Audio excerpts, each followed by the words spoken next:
बघा paper batch मध्ये पण तुम्हाला कन्सेप्ट शिकवले इथं पण शिकवतो. बघा इथं व्ही न शेवट झालाय की नाही, व्ही न शेवट झालाय म्हणजे इथल्या व्ही न पण शेवट झाला पाहिजे. तर रेष मारली मी आणि मग 5 लोकांचा ग्रुप दिसतोय बघा. 1 2 3 4 5 पाच पाच लोकांना करू मी बाजूला. 1 2 3 4 5 डॅश 1 2 3 4 5 डॅश 1 2 3 4 5 बरोबर.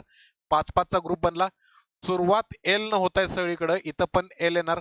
एल नंतर झेड, एल नंतर झेड, एल नंतर झेड आणि एल नंतर झेड बरोबर.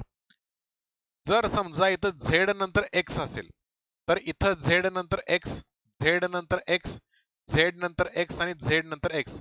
शेवट व्ही नव्हतो, शेवट व्ही, शेवट व्ही, व्ही च्या आधी सी, व्ही च्या आधी सी. म्हणजे ऍक्च्युली पॅटर्न कुठला फॉलो होतोय? L Z X C V हा पॅटर्न फॉलो होऊ लागलाय. हे जे रेड कलर मध्ये आहेत ना ते आपलं उत्तर. शेवट बघा Z X C, Z X C option number 4 प्रश्नाचं करेक्ट आन्सर.